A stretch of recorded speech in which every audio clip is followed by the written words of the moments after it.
Welcome, folks. I am Jaby Koay, joined by ACHARA KIRK. What's up? Somehow this one slipped by me. Honest Trailers Moon Knight from Screen Junkies, the YouTube channel. I almost said Honest Trailers, the YouTube channel. From Screen Junkies. So, yeah, I'm happy to check this out. You guys, if you haven't already, do me a favor and hit that subscribe button, bell icon, all notifications, and pretty please vote this up to let YouTube know you're enjoying what you're watching. And let's jump into this. Here we go.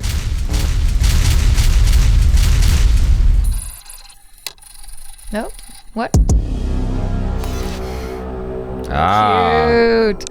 Marvel's used up their A-list characters, their B-listers, and the best available Chris list. But before the Fox reinforcements arrive, they're reaching way down deep to dig up one last obscure hero. Let's see, what's left in here? Big Bertha? Nah. Hellcow? Put her in the maybe pile. That's real? Oh, the guy with Egyptian magic. What's his name? White Batman? Moon Knight. Yeah, that's the guy. Don't know who Moon Knight is? Neither does he.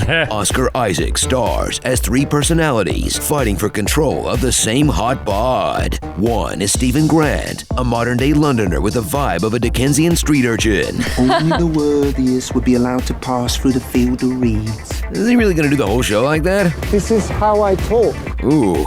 The other is Mark Spector, a mercenary with the same tragic past as Dewey Cox. It is all your fault! The wrong kid died. And their third is Khonshu, an ancient Egyptian god who enslaves the MCU's first Jewish superhero. So I guess old habits die hard? Together, they'll drive his body around like a hot little clown car. Hold on, wait. That was overkill. He was making a Christian reference. Oh, damn. Yes. Wow.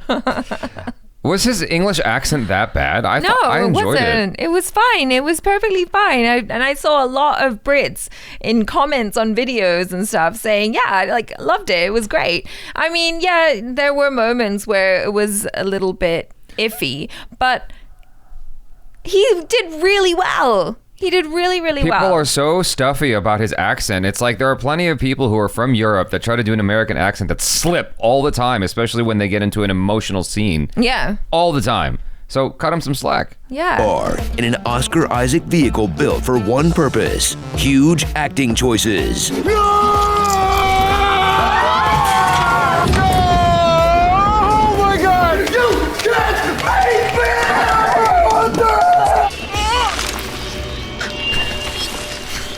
Now that's a death face right there. That's what you call Oscar Isaac. Mwah.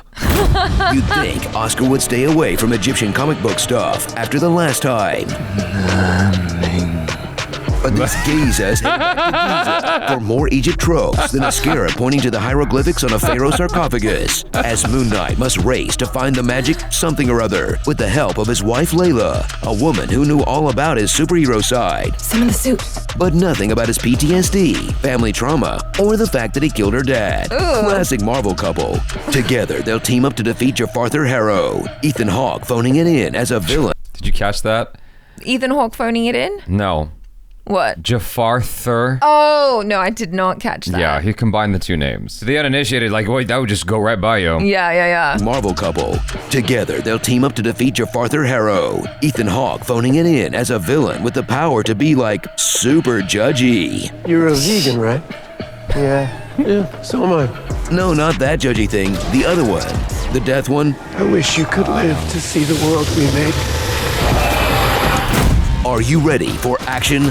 Moon Knight isn't, because when danger strikes, he blacks out.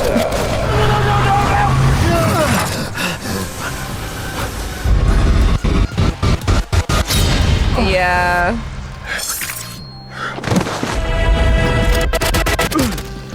Ugh, this reminds me of when Four Loko was still legal. Instead of fighting, watch as the street-level hero gets bogged down by nonsense worthy of an Eternal. You'd be surprised how many intersectional planes of untethered consciousness exist. In a first half that's just bickering over who gets to be the main character. Give me the bodies. Give me the body. Give me the body, Mark. Give me the body. You give me the body and you piss off. And a second half that feels like a janky rush to make up for lost time. Your mind is violently vacillating between sense and nonsense. Culminating in a finale that's Marvel's third kaiju ending. And fourth, hero meets alternative version of themselves ending in just this last year. Things just got out of hand. and I woke up here, Oh, wow. and now I'm surrounded by variants of myself. Peter 1, Peter 2. Peter 2. Peter 3. Peter 3! I mean, who says they're running out of ideas and Yeah. the genre is eating itself? Me. I say that. So strap in for a series that may not have done justice to its amazing cast, may not have done justice to the subject matter of mental illness, and definitely didn't do justice to one of the coolest Marvel Comics characters ever. Hold on. So before we get too far along, I want to address a couple things he said. So the first thing is Ethan Hawke phoning it in. Yeah. I don't feel like he phoned it in. I don't think so. Me personally, but I'm a huge Ethan Hawke fan, so I'm already biased going into it. I really liked his performance in this. Yeah, I agree. I didn't think he was phoning it in at all. The other thing he mentioned was how they're rushing to wrap up a lot by the end of the show in the last 2 episodes. I Yeah. agree with that. And that goes back to the thing I've been saying repeatedly to ad nauseum, which is 6 episodes is just not enough. You need more episodes to tell these stories properly. It's just not enough. It's inadequate. Mm-hmm. It's like you spent all this time setting up and then all of a sudden you got to rush through the second, third act. It's like the first 5 episodes felt like the first act. The actors were pretty well utilized. But then again, regarding the mental health stuff, I'm not in any way, a professional on that. Just my lay person watching of this, I was like, oh, I thought that they handled that really well, actually. The most hardcore MCU fans got what they were looking for. Someone trying to hide by wearing a plain baseball cap. Woo! Cap confirmed! Starring... On the Moon Knight, I am Governor Bob's your uncle. Tyler Burden. Elion Hubbard. The Cursed Wives Club. Angry Birdman. Deity at Law. 10 points to Hippoglyph. Oh, that's cute. Clock. You think you own his body? Republicans. Wow. That's dark. Don't do it, Mark. Stop it. And I'm talking to the man in the mirror. I'm asking him to change his ways. One flew over the conchu's nest. Very nice. Oh, so this is Eternal Paradise. It's nice. It's a bit boring, though, isn't it? I actually enjoyed John Bailey's English accent. I mean, he's obviously hamming it up. Yeah, but yeah. I'm enjoying it. Sure. What? Go speak. I don't want to. Go ahead. So what if he's a friend? Go ahead. Let him have it. Sorry, John. It was good, but I thought Oscar's was better. Okay, what did you feel about his? It was better You're than... going to get a text message from him. I know. It was better than a lot of friends of ours who were like, oh yeah, I'm an actor. I can do an English accent. And then they basically do a very, very bad Cockney accent. And I'm just like, please stop. In my head, because I would never say this to them to their face. And I go, yes, that was great. I've been shooting with Sintel every single Thursday at 5 a.m. for the past 9 weeks because we were doing Halo reactions, which you can find on our Patreon page, patreon.com/Jaby Koay. And oftentimes, in an effort to just get in the mood, he's like, all right, and he just starts doing this really hammed up English accent. I'm like, Sintel, I'm so glad ACHARA can't hear you because she would cut your throat where you stand right now. But I thought his was actually while it was, mocking, I thought it was actually a good imitation. It was okay. Yeah, okay, fine. It was fine. Better than your American.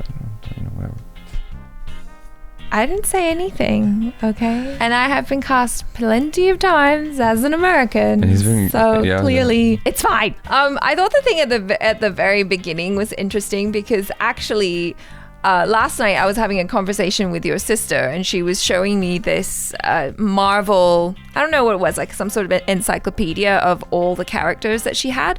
And then she flipped through to a page with Ant-Man on it and she was like, when I first got this and I was looking through this book and I saw Ant-Man, I was like, yeah, there's no way they're going to make a movie about him. And they literally called it out here because it does kind of feel like that. That Marvel has gone through their A-list heroes and then their B-list heroes with heroes like Ant-Man and stuff. And then now they're like, what do we have? and they're going through that. But it's still a lot of fun, I still trust what Marvel is doing. And while I do agree that they didn't do the comics justice, I only read one of the comics, but already I was like, this is a completely different tone. It was so much more, R-rated and violent in the comics. And they just kind of, they found a nice loophole with the whole oh, we'll just make him black out every time Yeah. something violent happens just to keep it PG-13. I think that having a multitude of characters the way Marvel has been exploring is actually to its strength, familiarizing you with more people so they are just spreading out the, I guess the responsibility of, I don't know. I'm trying to figure out a nice way to put this, or a sensible way to put it anyway. When you have more characters, you're not just relying on Thor or Iron Man or Captain America. So when one of them wants to retire, you still have several other people installed that it's like, okay, well, we can tell stories about this person that are just as popular now. Right, but... Or fairly popular. So I was just thinking that in movies from DC Comics, right? You know, they have their main characters like Batman, Joker, whatever, and they just keep recasting and we accept it. So feasibly at some point they could do that with Marvel, just like have another Captain America or another Iron Man, and you know, as an audience we're like, it's funny you're saying that because that's the thought. I had the opposite thought, which is, you know, when we look at DC properties, we're often having the same characters over and over again, like Superman and Batman. Right, but they're played by different people. But that is to my point. It's like, at least with Marvel, we're getting a wide variety of characters. Yeah, and I actually enjoy that as well. But I'm like, you know, they could just as easily recast people when they age out. That's tough. I mean, they've been doing that with Spider-Man, and I guess that worked out. But you're right, yeah. So I mean, they did that with Hulk, and that worked out. But my point being is that it's cool that you have a library of characters as opposed to just a few standard ones that you keep remaking movies with. It's like, yeah, I love Batman.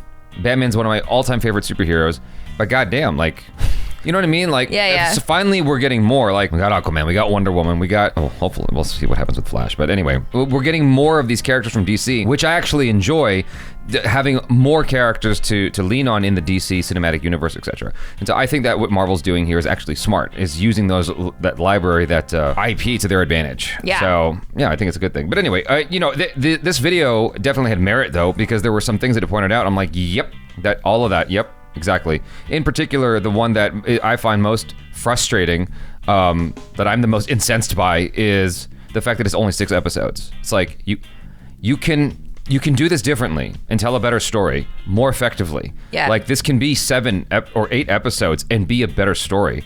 You know, look at what AMC is doing. With Better Call Saul, or, you know, or just anybody else. Jesus, like Netflix, like just anybody else. 6 episodes is the wrong move, in my opinion, and they have consistently showed us that, and they're gonna just keep doing it because people will keep watching it, like myself. But I'm gonna be complaining the entire way. It's like going on a road trip that's like, I don't want to go there though, but you go anyway. And then it's beautiful in the end, but you were like, God damn it, I didn't want to go there originally. That kind of feel? The trip's just too short, I guess. It's easy. So anyways, you guys, thanks so much for hanging out. I'm Jaby Koay. This is ACHARA KIRK. Peace out.